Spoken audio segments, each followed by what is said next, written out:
Today, in spring, as we bless the returning light, I shall be looking at how we embrace the darkness. This is not the darkness that we value, the darkness of the night which eases us into nourishing sleep, or the darkness of the earth which holds the growing flower. This is not the darkness of the womb, or the darkness of the winter, or the darkness when we close our eyes in prayer or meditation. First, I will read The Guest House by Rumi. This being human is a guest house. Every morning is a new arrival, a joy, a depression, a meanness. Some momentary awareness comes as an unexpected visitor. Welcome and entertain them all, even if they are a crowd of sorrows, who violently sweep your house empty of your furniture. Still, treat each guest honourably. He may be clearing you out for some new delight. The dark thought, the shame, the malice. Meet them at the door laughing and invite them in. Be grateful for whoever comes, because each has been sent as a guide from beyond. One thing that troubles me about the way that people sometimes describe their spiritual experiences is the focus on that which we find pleasurable in life. For example, viewing the glories of creation in a flower or a landscape, in our beloved or in art. We either forget the other bits of life or perhaps ascribe some devilish intent to the non-pleasurable or those things we find ugly. And yet, if a life is to be lived truly, with integrity, in balance and with wisdom, then it must be lived whole.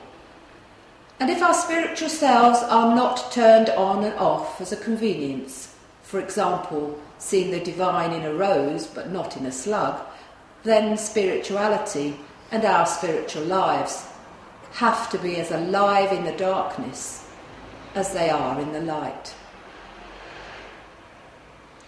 So what kind of darkness am I looking at today?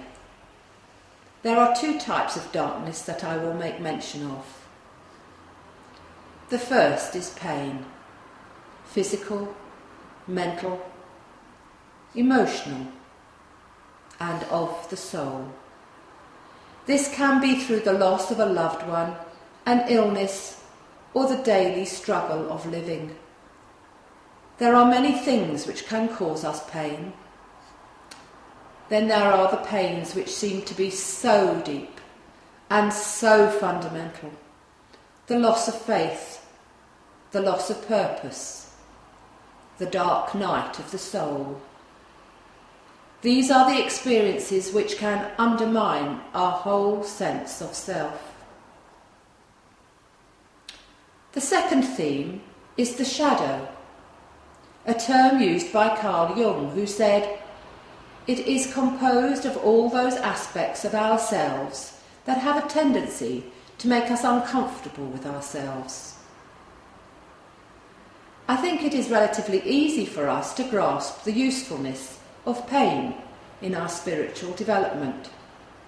When we look back on our lives, most of us, I am sure, can identify learning and change following a traumatic or painful experience.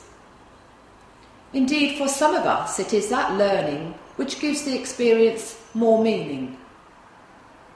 However, there is the need to avoid feeling the victim of life, having a "why does it happen to me" attitude. We should also avoid feeling comfortable as a victim. We all have the capacity to experience victimhood, but this should not be a constant feature of our lives.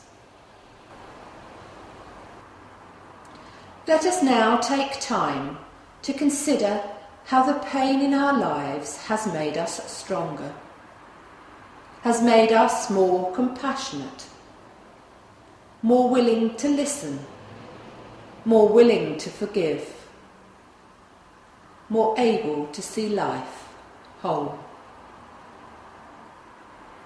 Then let us take a moment to feel grateful, as Rumi suggests.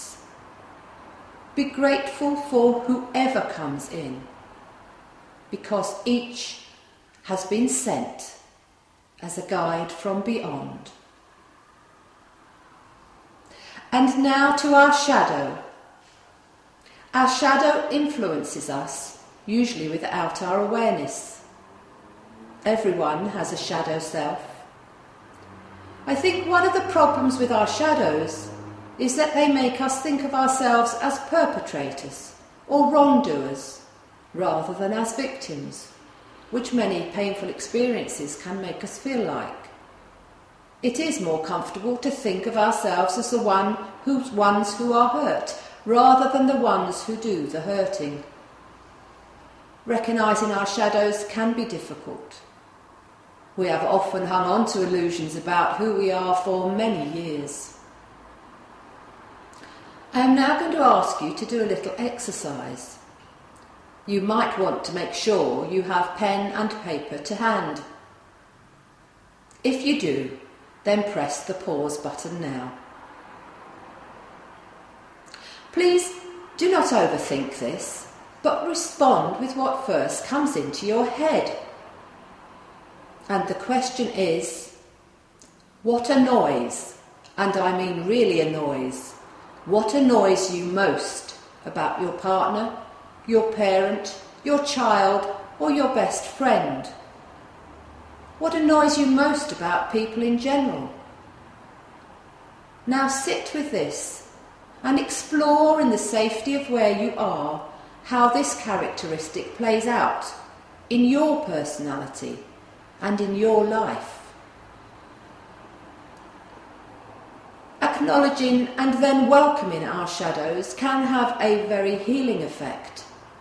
The more we accept our imperfections and our ability to hurt others as well as ourselves, the more conscious we can become of what we do and the motivations behind our actions.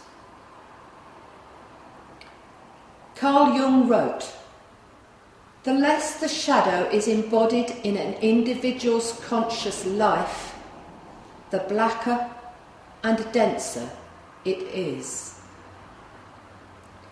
The aim of life could be seen to be progressing towards wholeness, to be that person that we were meant to be. Discovering this is life's journey.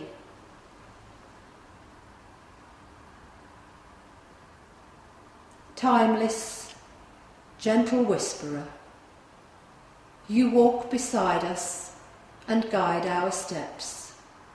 At times you urge us to rest. Always you urge us to be ourselves. In the dark silence we hear you. In the bright clamour we feel your breath. We know that to live fully we must be our true selves, unadorned and naked. In faith we travel on, learning to be. May we feel a connection with the wisdom of the ages, grateful that we are one small part of it, one small spark ignited with grace. Timeless, gentle whisperer, you walk beside us and guide our steps.